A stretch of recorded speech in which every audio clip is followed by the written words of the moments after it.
Good day, everyone, and welcome to Different Stages Radio. I'm your host, JJ, broadcasting in Vancouver, British Columbia, Canada. And my guest today, you know him from Canadian award winning Juno hard rockers Honeymoon Suite, who are about to release their ninth studio album, Wake Me Up When the Sun Goes Down, on July the 25th on Frontiers Music. Please welcome my guest, Derry Grehan. How are you? Yeah. Good. Rock and roll? Hey man, I'm good today. Just I'm good. very good, thank you. Getting adjusted. Now, ninth album. What is going on here? This is like the follow up within just over a year of Alive. Yeah, I know. It came a lot faster than the last one, I'll tell you. But don't forget when we started Alive, it was right before the pandemic. Right. So we made that record through the whole COVID thing, and like everything else, it just took a long time because it did. We couldn't travel or be in the same room. So, but this one now is was much quicker because for one thing, our producer Mike Krompass, who was living in the UK at that time, had moved back to Toronto where he's from. And that put us all a lot closer together. We could actually go to his studio and be in the same room and write. So it was really a relief. And there's just a lot of ideas flying around, some songs that didn't end up on a live. And I don't know, man, we worked fast, so it just came together. Plus, we had a deadline too from the label, so that pushed it. Giving a bit of that nudge now. How important is though Mike Krampus to the process of now with Alive and with Wake Me Up When the Sun Goes Down? Well, I think if fans, when they've heard Alive and then they'll hear the new record, they're going to hear the Mike has kind of a signature sound to his production. He's a Toronto boy. He's a few years younger than us, but he grew up listening to Honeymoon Suite, so he's very familiar with our band and didn't want to change our brand or our style of music. However, because he's younger and he works with a lot of younger pop artists, he's got some really cool modern production techniques that put a just nice shine on everything. So what we ended up with is a great classic Honeymoon Suite record with a little bit of modern production where it doesn't sound dated. So I think we met in the middle there. And the response so far to the first three tracks you've released, I Fly, Stay This Time, and then you've just released also Ever Leave You Lonely. How's the Well, response been so far to those? really great, man. Yeah. Really. I mean, all you can only gauge by the response online on Facebook and Instagram and Spotify because ain't like the old days, we'd put a single out and it was all about radio airplay and who's adding it across the country, the stations. It was a whole different game back then. But now anybody can put out anything. So we put the songs out and we get a really good feeling from the fans who hear it and you know message us back and stuff. So to answer your question, it's been really great. And can we look forward to some of these tracks on the upcoming runs that you're doing through summer and fall? Well, yeah, I mean, the album comes out in July, so no point in playing anything Yeah. right now. We're still doing a track from the Alive record, which goes over really good. But we've got so many songs, so many classic songs in our show. We have to play all the hits, which we love to do, because that's what the fans want to hear, and they get that. And then we got to really temper that with maybe introducing something new and something that's going to fit seamlessly into that, into the set where people just don't get up and leave. And it's got to be a good song. So we're working on that. And that leads me into I've been wondering too, like I think there's of course you have those staple tracks, there's those signature songs that have to be done no matter what. But I'm wondering now because I feel that there's a lot of perhaps maybe lost Honeymoon Suite records over the years, over the last say 20 years that perhaps have been overlooked that I think are lots of quality material that maybe some thought might be put into maybe having a special or a unique show where you touch on a good chunk of that material because I think a really neat set could be put together with stuff from Clifton and Lemon Tongue and Hands Up. Any thoughts about that? Well, I never thought about that, but that's a really interesting idea because you're right. We've put out a lot of music in the last 10, 20 years since the big days of, the first 3 or 4 albums. That's the music most people know. But we soldiered on and kept putting out new music because that's what we do. And it's a shame that a lot of that stuff is not getting heard. And so for the diehards, yeah, man, there's plenty of music on Clifton and Hands Up and Lemon Tongue and all that, that I'd love for people to hear. And maybe that's a thing to do in the future. Well, here's a further idea as I was nerding out because I also think it's also, as I'm sure you're aware, the 40th anniversary of The Big Prize, which is arguably one of my personal favorite albums of all time, without question. Like there is absolutely no filler. It is all killer. It's just a go-to album, especially during the summer months. That I'm wondering if there's maybe been any thought of maybe doing that record front to back at some point, maybe this year as a treat. And then perhaps maybe in the second set, you touch on some of that later material. Yeah, man, that's a cool concept. Some bands do that. They play their classic albums top to bottom. We've never done that, but you're right. Big Prize is sonically one of our best, and there's some, from start to finish, I think everything on there I'm really proud of. It's a great album. That would be a lot of fun to relearn a lot of those songs and play them front to back. That would be really, really cool. I'm going to think about that. Well, you But should because this I still have my from my original saving up money on my paper route back in the day. So yeah, CD, yeah, man. yeah, it's such a classic record, and I find it interesting because growing up initially at first, it's like, oh yeah, no, you're an Ontario band. Where I was originally from Ontario as well, but there was something about Honeymoon Suite sound that I found felt very West Coast, and I guess since you were doing a lot of working on the records out in the Vancouver, British Columbia back in the day, that did some of that maybe rub off? Yeah, I think Huh? so. I always loved coming out west to the mountains and then to BC, to Vancouver. Such a different vibe out there than Toronto, and Lake Ontario. Always loved coming out there. So when we got the opportunity to work at Little Mountain with Bruce Fairbairn and Bob Rock, just the whole vibe at that mid 80s and the bands that were coming through that studio, it was an amazing time, an amazing vibe in that place.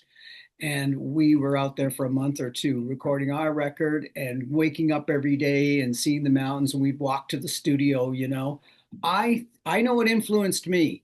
I got such a peaceful vibe getting up every day and going to the studio. And I think it transferred into the playing on the album. Unexpectedly, but inadvertently. Hmm. But I'll Yeah. continue. You mentioned Bob, and then of course Bruce, and so forth. Any little intangibles that you learned back in the day that help you even currently? Things that can't be taught. You mean from that experience working Or with just those just just dudes? that, yeah, just that era, and other people. So like I was thinking of Tom Trumuth as well, and Bob Roper and Garth Richardson. Like you were hitting the cream of the crop at that time, and I'm sure there was just some things that maybe you didn't even notice at the time that you learned, and it wasn't until after you're like, wow, that was really crucial to keeping the band going or just learning about the business. Well, it's all those things, we were on, things were going so fast for us after the first record, and then I had to come up with music for the second album. All of a sudden, we're in Vancouver with Bruce Fairbairn and in a bigger studio and a bigger budget. So it was a whirlwind, but I was loving it because everything I ever wanted was happening. And to work with those guys, especially Bruce, who I loved, he was just what I picked up from him is like he didn't care. The studio's fine and the players and everything, but you don't have anything unless you have songs. So Bruce would always start with the songs, and he would send us back if they weren't right, and he said, "Get your songs together before we go in the studio, otherwise we're wasting our time." So I learned a lot from him about how important the songs are. And then Bob Rock and I were both guitar noobs, right? So he had all his gear in the studio and he taught me a lot of stuff. I used a lot of his amps and his guitars in there. So it was a great experience for me. And you were able to carry on that forward and up to now, Wake Me Up When the Sun Goes Down. Yeah, man. I mean, Yeah. you learn things along the way after you do so many records and then you start producing things yourself. This whole business, it's just a learning process. You never stop learning. And now I know so much more than I did then in terms of recording and making things great. So And that's what I appreciate about Honeymoon Suite, always wanting to create. So, how crucial is it for Derry to keep creating and keep coming up with fresh ideas? well, it's I don't have to keep doing anything. I just do it. I love songwriting. I've always written and I'm always writing. I can't help it. This ideas just pop in my head. The stuff that I write that's not for Honeymoon Suite, but it just keeps coming through me, and that's that's what I do. And a lot of the times, I'm lucky to still have this band after 40 years and a great singer. Johnny's a writer as well.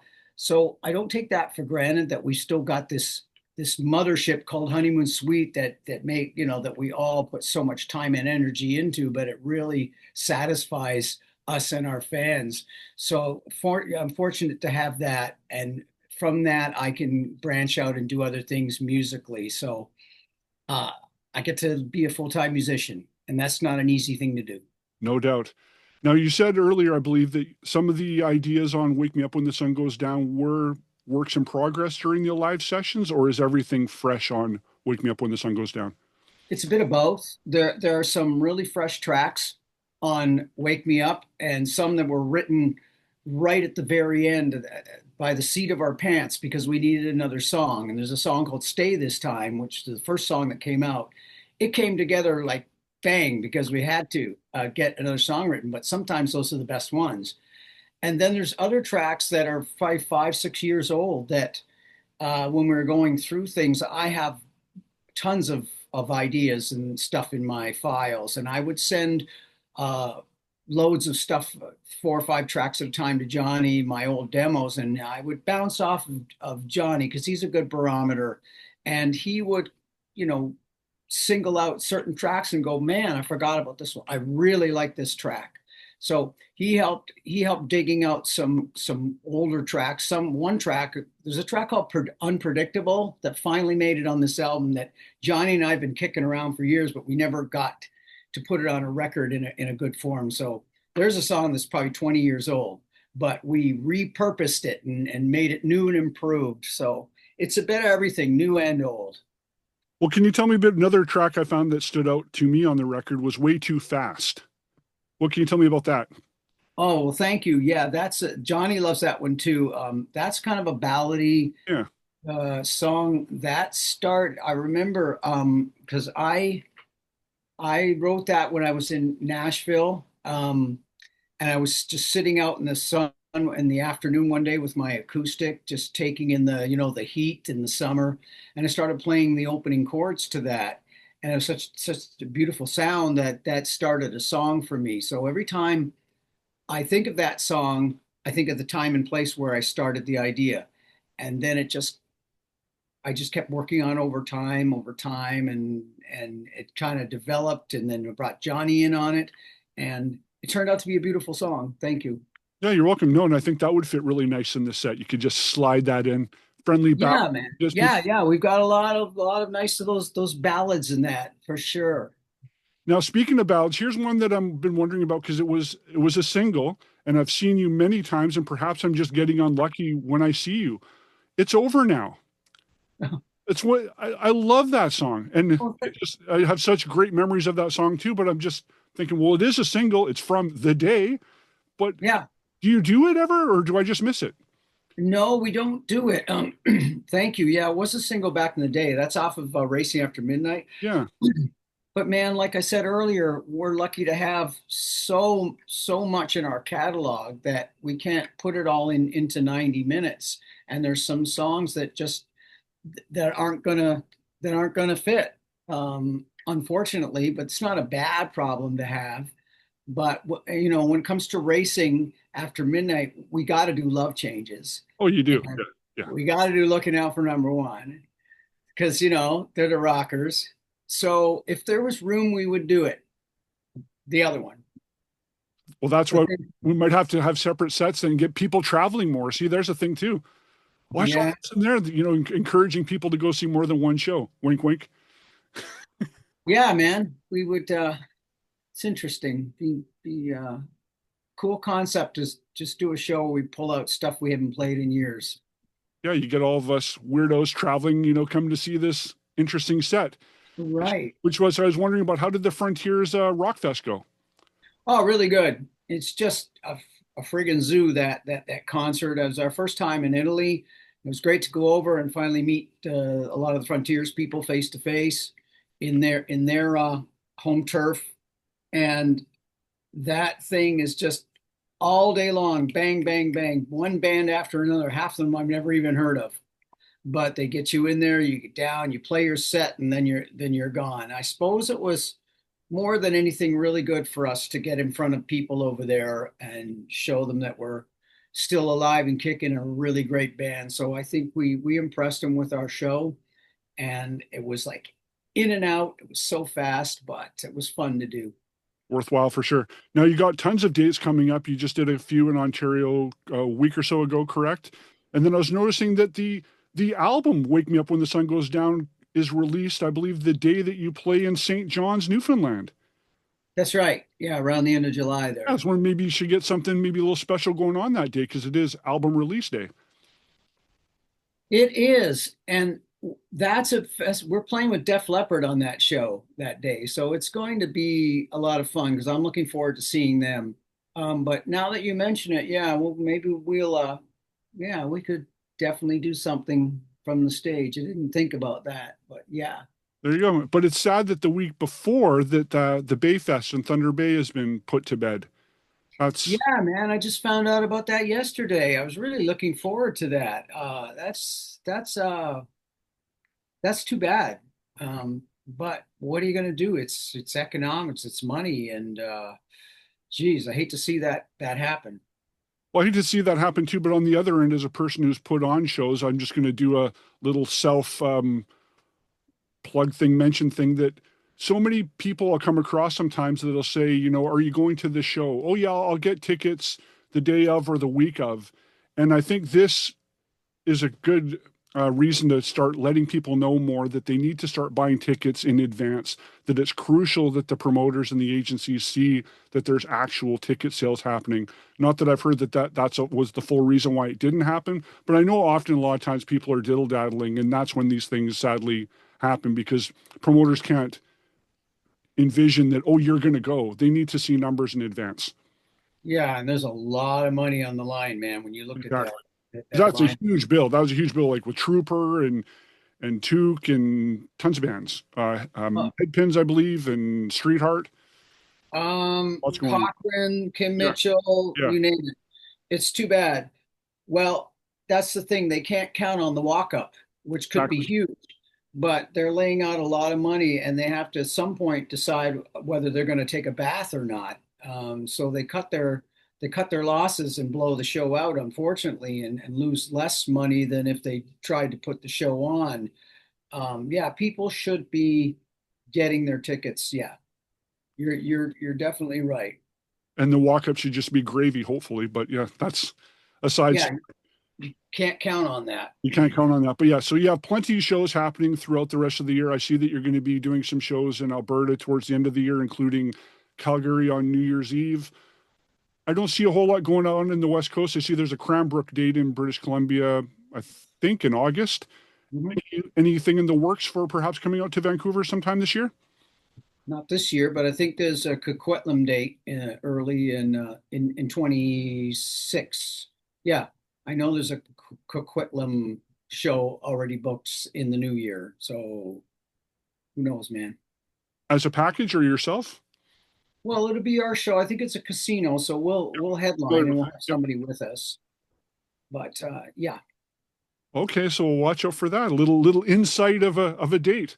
So Mhm. as far as where can people go to find out about upcoming concert dates, where to buy merch, where to pre-order Wake Me Up When the Sun Goes Down? Where's the best place for fans and people to go for that? Well, we're the usual socials, Honeymoon Suite Facebook, Honeymoon Suite Instagram. All the info's on there, the tour dates and everything else. We work with a company called a great merch company. It's either called Manic Merch or Vision Merch. It's the same company, but I don't know which website you go to, but they're really great. We just started working with them, and they've got a ton of cool stuff that they've done for the summer tour. So Manic Merch or Vision Merch, it's all on there. You can pre-order the vinyl and all the shirts and everything. Well, looking forward to Wake Me Up When the Sun Goes Down coming out on Frontiers Music on July the 25th. Derry Grehan, thanks for spending some time on Different Stages Radio. Yeah, man. Thanks for having me.